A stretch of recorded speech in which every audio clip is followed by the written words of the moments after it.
I'm Brent Willis. At 29, I had a serious problem, a cheating wife. But I'm getting ahead of myself. First, a disclaimer.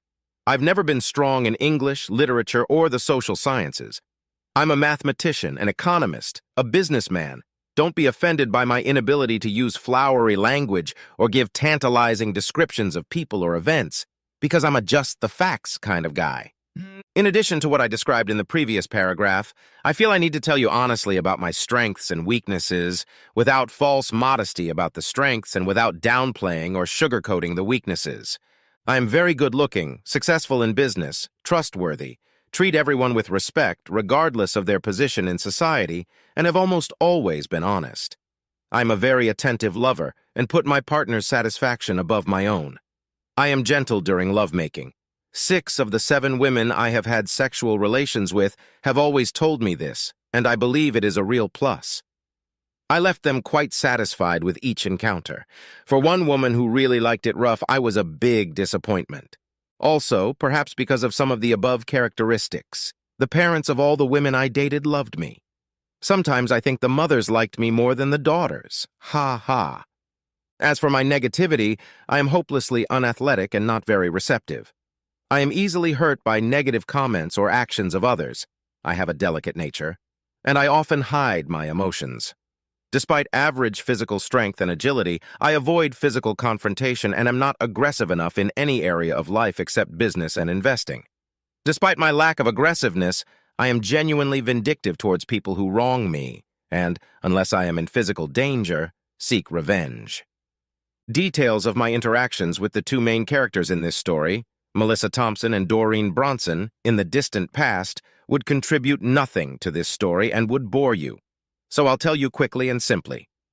I dated Melissa in college when I was in my final year of college, but we broke up just before the summer. It was complicated for me, but not devastating as it was mostly mutual. She was more commitment-prone than I was, but never hid it from me or cheated. I met Doreen the summer after my freshman year. Melissa, Doreen, and I attended different high schools in the same neighborhood, and all attended a nearby large public university. I dated Doreen exclusively during the summer and in the middle of my senior year when Melissa re-emerged on the scene. I dated both of them. I didn't hide it from either of them, until just before graduation, when both gave me the ultimatum to shit or get off the pot. It was a tough choice. Both of them are beautiful and sexy, but Melissa a little more so. Both seemed to really have a crush on me, but Doreen a little more. Both are smart and come from good families. Although it didn't matter, Melissa's family is extremely wealthy and Doreen's is upper middle class. Sex with both of them was great, but perhaps with Melissa it was more satisfying for me. Although from Melissa's point of view, the sex was rated a 9 out of 10, while from Doreen's point of view, it was a 10. Doreen was always frank about everything. Melissa was considerably less candid, although I never once accused her of lying. I chose Melissa. Doreen was depressed and didn't even attend the graduation ceremony, and I heard from friends that she moved out of the area shortly after graduation. I also met with Doreen's parents, Tom and Lydia Bronson, after I broke up with her, as they and I had a good relationship. They realized how sincere my affection for Doreen was, and how difficult the decision was for me, and we parted on good terms. Melissa and I were married 6 months after graduation and lived in the same metropolitan area where we grew up, in an apartment her parents, Jack and Carolyn Thompson, had bought as a wedding gift. Melissa's parents really liked me, even more than the parents of most of the other women I dated. Melissa's mother, Carolyn, always greeted me warmly and bragged about me to her friends. Jack, Melissa's father, not only loved me but was very impressed with my business acumen. He wanted me to move to work for one of the companies he owned, but I told him I wanted to separate my business life from his and go my own way. I never wanted anyone to assume that I had gotten promotions or responsibilities just because I was a son-in-law. Even though I never worked for him, after 2 years of marriage to his daughter, Jack insisted that I set up a power of attorney for Melissa's trust fund, somewhere around $15 million, because she had absolutely no business acumen. The trust fund money was to go to her as soon as she turned 30, but I was responsible for every bit of it, except for about $3 million worth of preferred stock in one of Jack's companies, which couldn't be touched until Melissa turned 32, and even after that there were restrictions. Married life had gone well for me, even though I had learned something about Melissa that I had never noticed during our courtship, which was not surprising given my lack of discernment. She was more materialistic and much more concerned with her status in society than I had realized before we married. In fact, how she was treated by the rich, successful, and upper-class people in our metropolis was one of the most important things in her life. Despite the revelations about Melissa, which caused some anxiety, I was happy in our marriage. Melissa seemed to be there for me when I needed her, such as vigilantly supporting me when my parents, my only relatives I cared for, died in a car accident after we had been married for 3 years.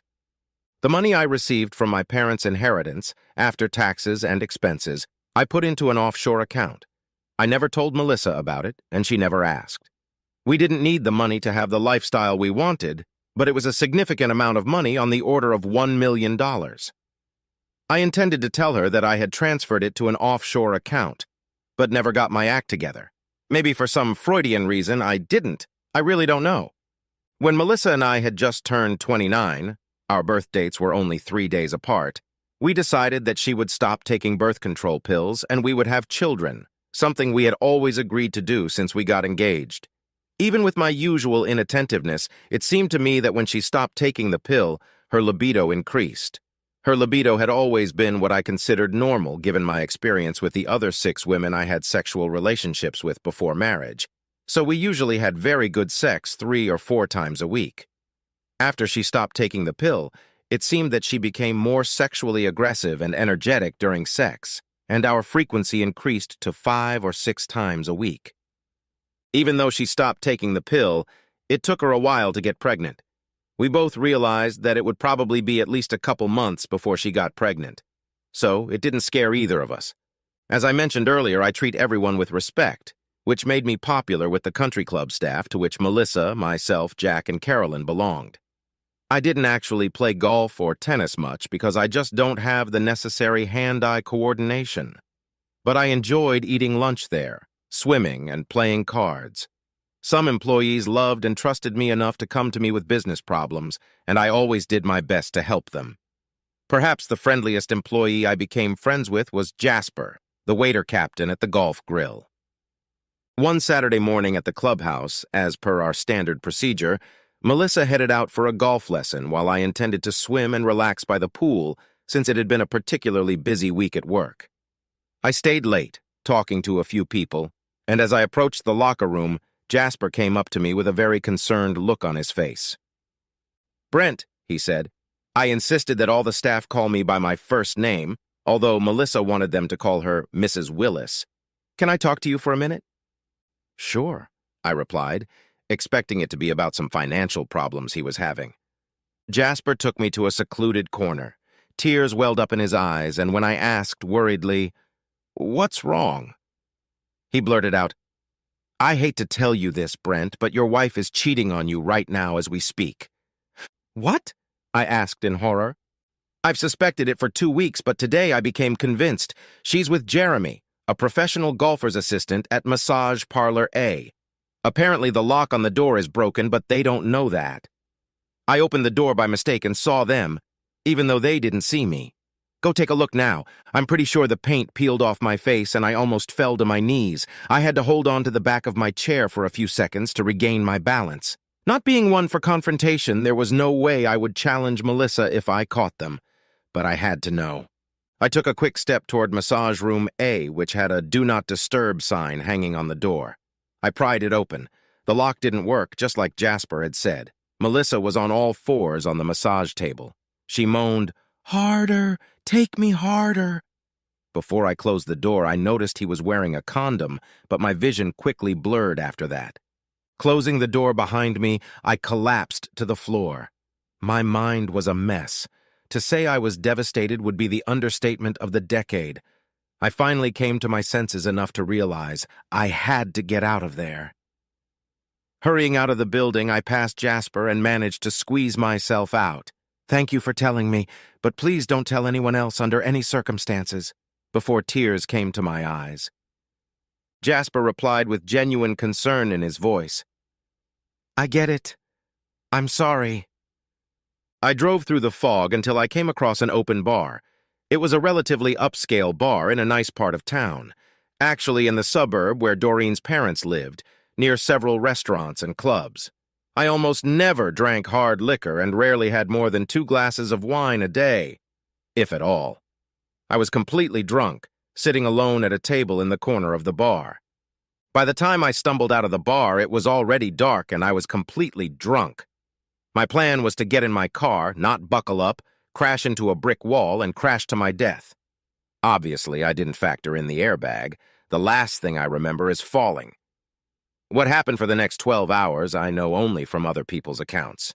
I woke up in an unfamiliar environment. It was like a guest room in a dormitory. I was dressed in the same clothes I had left the country club in. I had a splitting headache and otherwise felt lousy. Unfortunately, I hadn't forgotten the cause of my ailment, so I felt worse emotionally than physically. I slowly walked out of the room I was in, found the restroom, and after I'd finished my need to pee, I looked in the mirror. I looked as bad as I felt, including a large bump and scratch on my head. I thought I recognized the second-floor hallway I was in, but couldn't remember where I was. I heard the sounds of cooking and people talking on the first floor, so I stumbled down the stairs. I was shocked to see Doreen's parents, Tom and Lydia Bronson, in the kitchen. "Well, Brent, it's good to see you among the living," Tom said, looking at me over his reading glasses and setting aside the newspaper. "Hey, Brent, breakfast will be ready soon," Lydia chirped, standing by the stove. "Tom, Lydia, I have no idea how I got here," I mumbled. "Have a seat, Brent," Tom said, standing up and helping me to one of the kitchen chairs, "and I'll tell you the story." "Thank you, because I don't remember anything after leaving the bar, I believe, last night and trying to find my car," I mumbled. Tom continued to tell my story, with Lydia inserting comments from time to time. Anyway, Tom and Lydia were going to meet some friends at a restaurant about a block away from the bar I had left. As they were walking towards the restaurant, they saw a guy fall and hit his head on the sidewalk and came over to help. When they realized it was me, Lydia went to get their friends. They and their friends helped me into the car and drove me to their house, canceling their dinner plans and ordering takeout with their friends. "I am very, very grateful to you for helping me," I said. "I'm especially grateful to you for bringing me here and not to a sobering house or a hospital."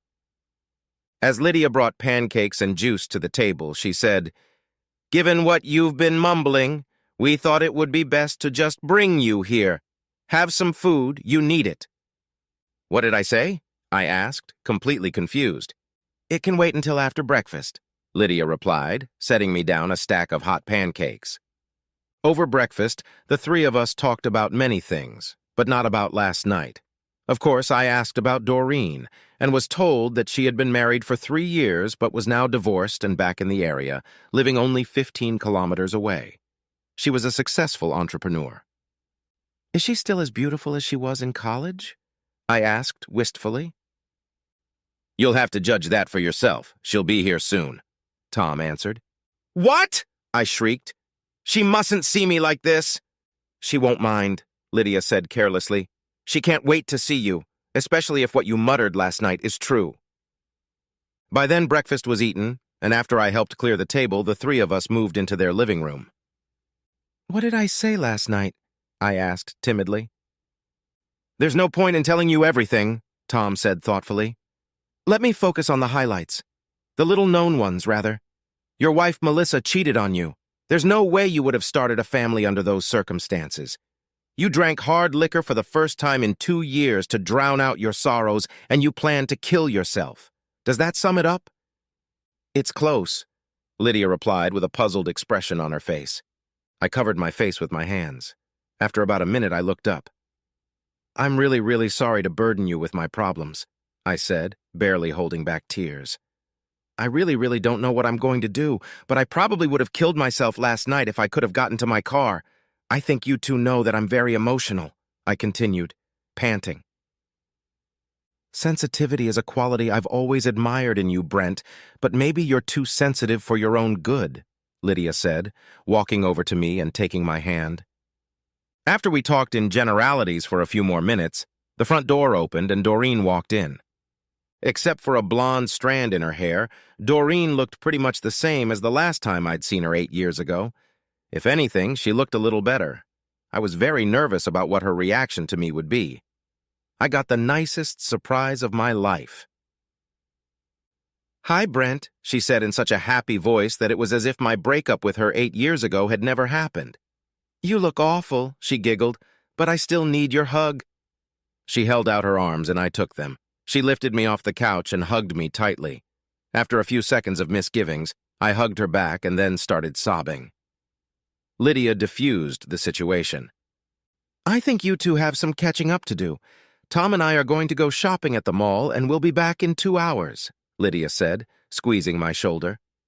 I seriously doubt Tom had planned to go shopping on Sunday morning, but he pretended it was the most fun thing he'd ever done in his life, and off they went. As soon as they left, Doreen got straight to the point. "Brent, you know we've both always been honest with each other. Is there any reason why that should change now?" After a short pause, looking into Doreen's beautiful brown eyes, I hesitantly said, "No, I really need a friend right now, someone I could be honest with." "Okay," she said with a smile. "Let me start. My marriage broke up because my husband cheated on me. I can't blame him much, though, because I'm sure he felt that there was only one man I had ever loved or was likely to ever love, and it wasn't him. It was you. From what my parents tell me, I may have a chance to win you back, and if I do, I intend to take full advantage of it. I don't think I'd be any more stunned than if I'd been hit with taser electrodes. I'm sure my mouth was open, and my eyes became the size of baseballs as I seemed to be at a prolonged loss for words, all the while looking into Doreen's eyes, and she stared back at me. Finally, she broke the silence. "Is that straightforward enough for you?" she asked with a wry smile. "Yeah, I'd say it was definitely straightforward enough," I chuckled. "I guess I made the wrong choice 8 years ago," I continued. "That's the right attitude. Now let's deal with it," Doreen continued with a wide smile. "Let's sit down at the kitchen table and take notes on how things are going to go from here." So we headed to the kitchen. Doreen got a notebook and pen out of the living room desk drawer, and we got down to business. Apparently, I was a complete idiot last night when I was in a drunken stupor, because Doreen seemed to know all the important details of my situation. I had just cleared some things up for her. I had made it clear in our conversations that I wanted revenge on Melissa for real, no matter what else we did, and I wanted to be as far away from her as possible. By the time Tom and Lydia returned 2 hours later and brought Doreen and I 2 full coffee pots of coffee, Doreen and I already had the general principles of a plan of action going forward. In developing this plan, I kept repeating my need for final revenge and the dissolution of the marriage. She told me she would do anything to help, just so I would stay with her, and the ideas came flooding in. We each made a list of what needs to be done, a list of things to avoid, and a list of possible serious mistakes. We promised to meet for lunch every other day to refine things and see how we were doing. We really only needed to trust 2 people, Tom and Lydia. Well, maybe Jasper, too. Neither of us had a problem trusting Tom and Lydia, and they were honored that we trusted them. We told them exactly as much as was necessary. I figured I could trust Jasper, too. The most pressing problem was explaining to Melissa how and why I had been gone since yesterday afternoon, which was more than 24 hours, since I looked terrible, including a bump and scratch on my head after passing out on the sidewalk. We were sure it was doable. Doreen drove me to where I had left my car. Fortunately, it was in one piece. I left my cell phone in the car. I checked the messages on my cell phone. There were 10 from Melissa and 1 from her father, Jack. The first one, in chronological order, was from Jasper. "Hey, Brent," Jasper texted. "Just thought I'd let you know that I saw Melissa. She asked if I'd seen you. I told her that you had an emergency and were looking all over for her, including on the practice field, but couldn't find her or Jeremy, so you left, instructing me to tell her that you would contact her as soon as your emergency was resolved and to take a cab home." She had a very upset look on her face, but she totally believed my story. "Good luck, kid, and let me know if there's anything I can do to help." The messages from Melissa and Jack were about the same, with a growing level of concern about my whereabouts. Doreen and I decided that I would call Melissa, tell her that I had been attacked and taken to the clinic without ID, that I'd be home in about an hour. I made the call. Melissa's voice sounded worried when she picked up the phone and relieved at the same time. I cut the conversation short. Doreen and I kissed, not that passionately, but not just as good friends. I have to stay loyal to Melissa until our plan comes to fruition, I said to Doreen. That doesn't surprise me, Doreen said with a wide smile. However, once that happens, I'm going to fuck you to death. She grinned. Woe is me, I replied dramatically. The only thing that worries me is whether you'll be able to behave properly with Melissa without arousing her suspicion, Doreen said. That's my biggest concern, too, I replied, considering how emotional I am. But you've given me the courage to do it since I know there's a pot of gold at the other end of the rainbow. I'll find a way, I said with a determined look on my face. Doreen smiled, we exchanged another quick kiss, and I left, first to buy Plan B pills and a disposable phone at the pharmacy, and then to go home.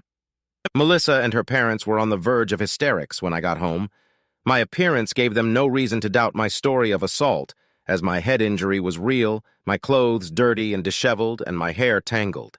I hid my wallet in my car and pretended I needed to get my new credit cards and driver's license since they had been stolen, though thankfully my car keys weren't there. The presence of Melissa's parents helped. I probably wouldn't have been able to pull it off if they hadn't been around, as the sight of Melissa made my anger boil over. But I remained relatively calm and played the disoriented victim to the end. Given her actions on Saturday, I was actually surprised that Melissa seemed very genuine in her concern for me, and there was no doubt that she hadn't slept last night. She looked almost as bad as I did. Her parents decided to stay the night. After Melissa and I showered and ate a meal prepared by her mother, Carolyn, we passed out and fell asleep again. I got goosebumps running down my spine when she laid her head on my shoulder, but I managed it, and within minutes, I was in an incredible land. For the next 3 weeks, things went pretty much as Doreen and I had planned. Doreen, more than anyone I had ever seen, was diligent in accomplishing her tasks. After meeting her twice over lunch, I had no doubt that I should have married her instead of Melissa. All my previous feelings for her returned with renewed vigor, and I was impressed with her dedication, competence, and efficiency. There was much to be done, and it was not easy. Since I was having difficulty interacting with Melissa, I wanted to stay on schedule despite the many minor setbacks. To avoid arousing suspicion and to satisfy her heightened libido, I even had sex with Melissa 8 times. Each time I imagined it was Doreen, and the morning after each session I would crush up a Plan B pill and add it to the breakfast I lovingly prepared for Melissa and watch her to make sure she ate it before I left for work. No way in hell would I want to have a baby with her. It sounds strange considering how terribly upset and devastated I was when I witnessed Melissa cheating. But 3 Saturdays after that horrible event, I was hoping that Melissa would start cheating again. I needed her to cheat in order to carry out my plan. Using the disposable cell phone I bought at the same time as the Plan B pills, I called Doreen first thing Saturday morning to make sure everything was going right. It was. I kissed Melissa one last time as we parted Saturday morning at the country club. She was off to her golf lesson, and I was off to swim. I tracked down Jasper, made him promise never to tell anyone that he had told me about Melissa's affair or that I had witnessed it 3 weeks earlier, and gave him $10,000 in cash. After waiting another 20 minutes, I surreptitiously removed the Do Not Disturb sign from the door of Massage Room A and verified that the lock was still broken and that Melissa and Jeremy were inside. I then enlisted the help of the club's training center director and head golf professional, ostensibly to find Melissa, telling them in desperation, "I have a very urgent situation." I coaxed the other two to have the head golf professional open the door to Massage Room A. As expected, assistant golf pro Jeremy was there, having Melissa doggy style. I noticed the condom again, thank goodness for small favors. The head golf pro blurted out, "What the fuck?" and the director of the training center loudly awed. I yelled, "Melissa!" The coupled couple looked at us with completely horrified and distressed faces. Melissa shrieked. Jeremy quickly tried to pull up his pants that were down around his ankles. A completely distraught expression appeared on my face, which wasn't hard to do, given the circumstances, and certainly required no action on my part. And then I turned and ran, sobbing.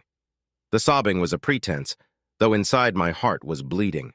As I left the practice area, I heard the head golf professional yelling at Jeremy.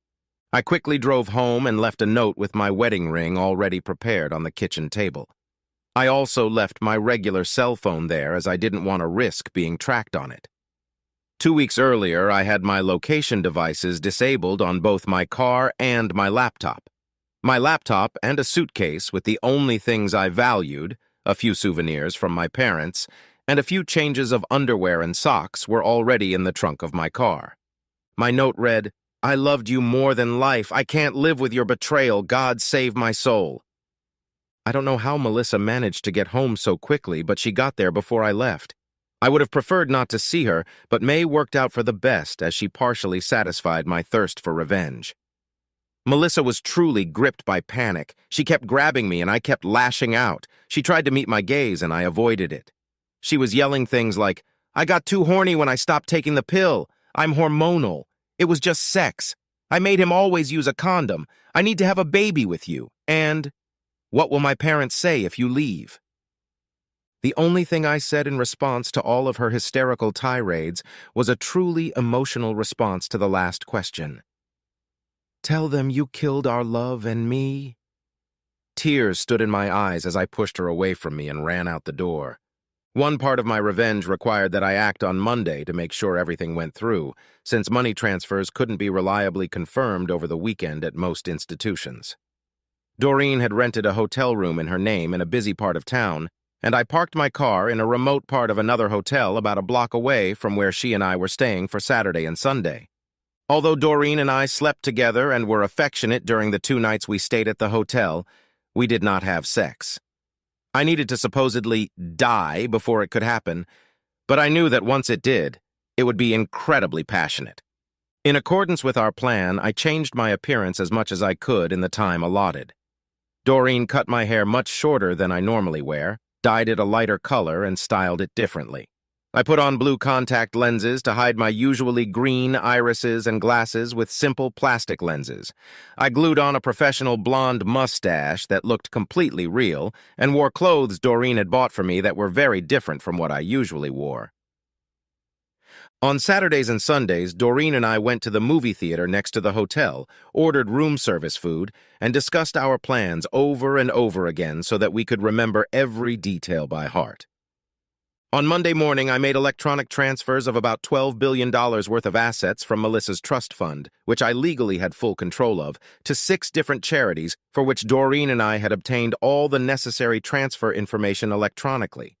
5 of the transfers were made. The 6th was not, and there was no time to try to get information on another charity, so we had to limit ourselves to 5 transfers. One of the 6 charities had been set up by Doreen several years ago, and she still had operational control of it. After we had transferred the money and received confirmation that it had been honored, Doreen drove me to my car. That's when there was a major glitch in our plans. I had underestimated my father-in-law's determination and influence. Apparently, he had sent virtually every law enforcement officer in town to find my car, because when we got to it, there was a patrol car with a police officer sitting in it right next to it. We needed my car because it had been specially modified to fulfill a major part of our plan. We had made some contingency plans, including buying a masquerade for Doreen and a spare costume for me. The resourceful Doreen immediately came up with a solution. She changed her clothes, ran up to the patrol car, and told the officer in desperation, "There's a guy with a gun in the hotel lobby." The cop immediately turned on his radio and drove from the remote part of the parking lot where my car was parked to the main entrance of the hotel. As soon as he was out of sight, I ran to my car, jumped in, and Doreen and I drove to the remote coastal mountain road where I had modified the guardrail. As I drove to the site of my suicide, with Doreen following at my heels, I pressed a button on my laptop that sent all the emails that Doreen and I had carefully written over the past 3 weeks. The emails were designed to be sent every few minutes.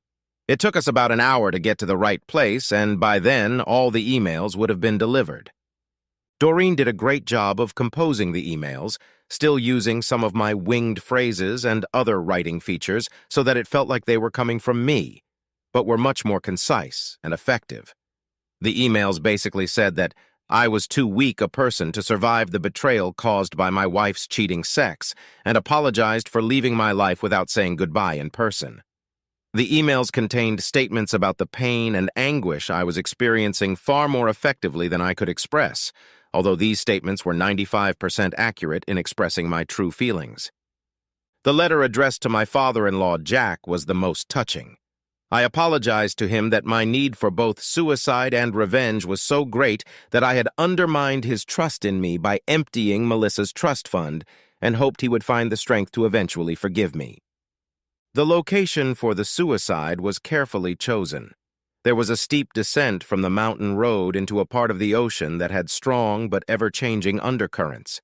Anyone but the most imaginative explorer would have concluded that no one could have survived the fall from the cliff and that the human body might never be found, and certainly there was no way to accurately predict where it might end up, unless it was shattered by waves and rocks or eaten by sea creatures. A few days earlier, I had smeared acid on the bolts in one part of the fence at the suicide spot, and then another material that could mimic natural corrosion. My car had been modified so that when remotely controlled, the gas pedal rod in the engine compartment would be pushed forward. But when it reached the end of its travel, a small explosive device would be detonated, most likely destroying it. Doreen and I parked our cars on the side of the road near the suicide site. We looked through binoculars until we were sure there were no other vehicles within sight. I then positioned my car so that it was facing the fence and was about 30 meters from where the fence bolts had been loosened. I turned on the remote control so that the car picked up speed. When my car hit the weakened fence, there was just enough inertia for it to break and fall off the cliff, landing in the ocean 100 meters below. Doreen and I also deactivated the driver's side airbag in my car and soaked my blood and tissue into the part of the leather upholstery of the steering wheel that my head could hit in the event of a crash. We also applied my fresh blood to the leather steering wheel upholstery, but soaked it to make sure some blood would remain in case the fresh blood got washed away by the ocean waves. The car windows were open, my seatbelt wasn't fastened, and my wallet was lying loose in the car, so at some point it would surely float to the surface and hopefully be retrieved by divers. As soon as we saw the car hit the water, we got into Doreen's car and drove off. We drove 600 kilometers that day and another 600 the next, paying for everything in cash, until we reached our destination city, where Doreen arranged to get a document that would help establish my new identity. We spent the first 2 days and 3 nights in our original destination city in a hotel room. This time, we didn't just order room service food. We were fucking each other to mind-blowing levels. I expected my traumatic experience with Melissa to suppress my sexual abilities for a while. In fact, the opposite was true. Much of that had to do with Doreen's absolute devotion to me, which she had clearly demonstrated by perfectly planning and executing my escape, and how sexy she was. I quickly discovered that Doreen had not only gotten a little prettier over the past 8 years, but had also become considerably more passionate. So much so that on our first time together, I had abandoned my usual gentle lovemaking and we had fucked each other half to death. After that, we alternated between tender lovemaking and animal fucking, more times in 2 days and 3 nights than I thought was humanly possible, at least for me. After this period of constant fucking, fondling with fingers, tongue, toy action, and sucking, we had to take a break. We were both sore all over and could barely walk or pee without pain. Before we left our hometown, Doreen received a certified copy of the birth certificate of a child named Alex Simmons. Alex was born in a rural area with no computerized records just a year before me and died shortly after his birth. In our original destination city, using the photo with my new appearance, we purchased a fake Australian passport in the name of Alex Simmons. Doreen found out that Australian passports are the easiest to forge, and 2 weeks ago found an experienced professional in our original destination city. My fake passport was in perfect condition. It even had fake stamps for travel to Thailand and from 2 other Asian countries, a fake stamp for entering the U.S. a month ago, and a tattered look. This would readily confirm my story that I was a Native American who had moved to Australia as a child and was now returning. With my new birth certificate and passport in hand, we drove leisurely to our final destination, located on the opposite coast from our hometown. We made it a rule to fuck in every state we passed through, even if it was just for an hour in a motel. When we reached our final destination, we rented an apartment and finalized plans to start our new life together. I had already transferred the money I had inherited from Brent Willis's offshore account to a new offshore account in the name of Alex Simmons. Using my birth certificate and Alex Simmons's Australian passport, I was able to open a U.S. bank account and transfer some of the money from the offshore account into it. 6 weeks later, I had my driver's license, credit cards, and all the other usual identity documents. 6 months later, Alex Simmons had a U.S. passport. As we traveled, escaping my old life, we communicated regularly with Doreen's parents and checked internet sources for stories about Brent Willis. Things were not working out well for Melissa. Within a week of my suicide, my car was lifted out of the ocean with a crane barge. Divers found my wallet and almost everyone I knew was interviewed, and my financial records were scrutinized.